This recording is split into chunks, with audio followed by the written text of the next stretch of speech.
Good morning, everyone. Today, majorly, we will be discussing on three topics that will be not null, check, and sequence.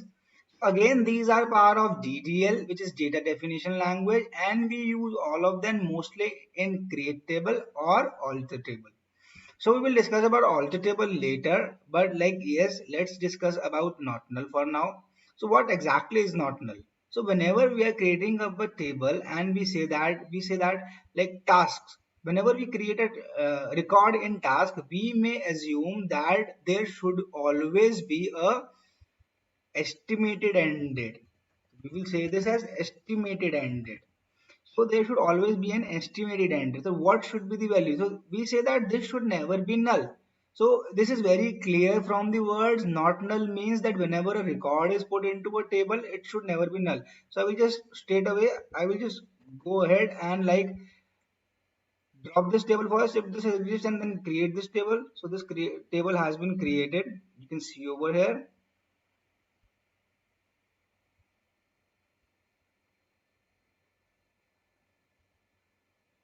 You can see over here that this table has been created, and after creating this table, let me insert a value in it.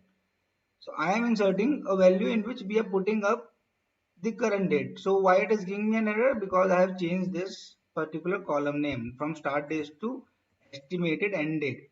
So let me insert it now again. It will not give me an error. So it has been added. You can see over here there is a tick mark. So it says that this particular estimated end date should not be null. But in here we are putting it as null. Now it will give me an error saying that this particular column cannot be null. It says, what does it says? It says column estimated end date cannot be null. So again, you have to link this particular thing with your business scenario. Your business should demand this, right? So your business should say that this particular, like in tasks, there should always be an attached estimated end date. So this is the purpose of task, and this is how managers will keep track of you, right? So now we have understood the meaning of not null. So there are three important functions which I want you take, which I I want you to understand these three important functions. One is null, second is if null, and third is null if. So let's start with the first function is null. So this is a function which just checks if a value is null or not. So if I go and hit select star from tasks, so it has one value where end date is null and estimated date is not null. If I go ahead and run this now is null, so it says 1, which means it is null. This is true. 1 is for true and 0 is for not true. Now I will say here estimated end date, which was not null, and it should give me 0. It should give me 0. So is null is something, a function which is used to check if a column value is null or not. Then if null, it says if the first value is null, then print the second value. If it is not null, then print the first value. So if you see over here, I am running both the statements together. So in the first statement is it has print ram, in the second it has print sham. So why it has print ram? It checks the first value. It says that this is not null, so I will not check the second value. It will just go ahead and print the first value. So in the similar way, rather than ram, you can have the column name, say column 1. So we can say over there ended and estimated ended from tasks. You can say something like this. So if we say this, well, we already know that the value of end date is null, so it should print estimated end date. So we just go ahead and run it. So I have spelled it wrong. It is estimated end date, and I will just go ahead and run it again. So it gives me the end date, estimated end date, which is today's date, 21, right? Then, so I am just giving you an example over here, like you can use it in columns. for tables, but like I have like hard coded the value over here.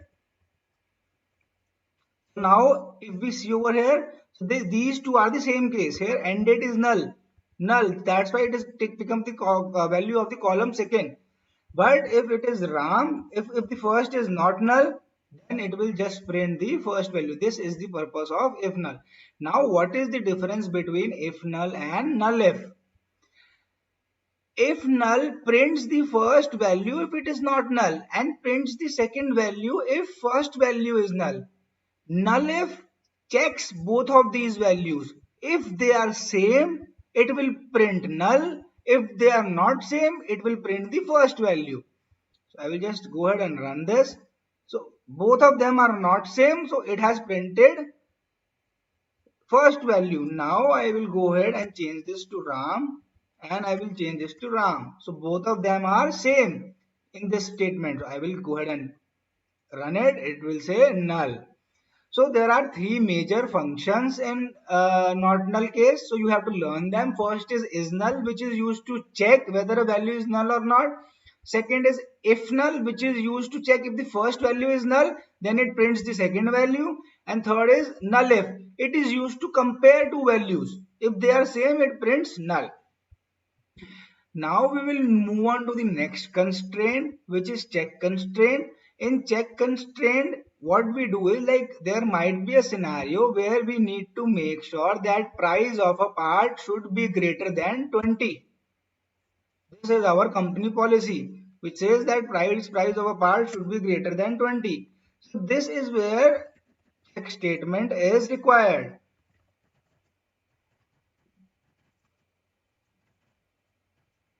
This is where check statement is required. So what I will do is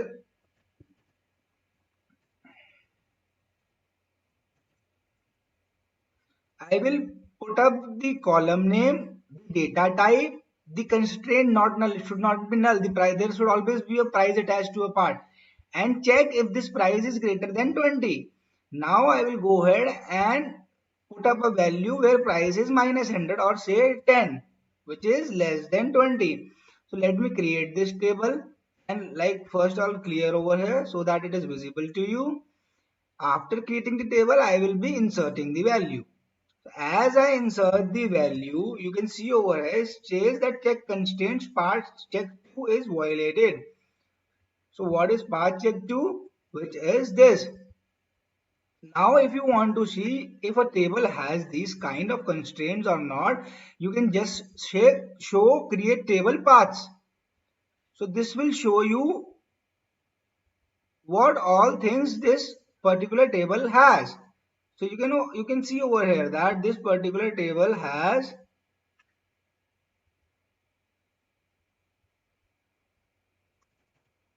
I'll just copy it and I will paste it in a notepad. So obviously this is a free tool, so you will have some problem. You can see over here that we have not written all these things. The system has created it itself. You can see over here, like I just copy pasted. So some constraint is prepared, which is parts check 2, and which says that price should be greater than 20.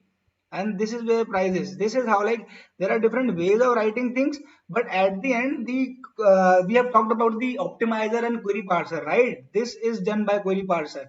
Like query parser picked it and checked it that there is something written over here, and like it converted it into its own way. So in the similar way, you can see that there is another query which has been written over here, which says that check price should be greater than cost. So price should always be like the selling price should always be greater than cost price, right? So this is what they are checking out over here. Like they cannot like, and in this case, like let me do one thing. Let me first drop this table, drop table part,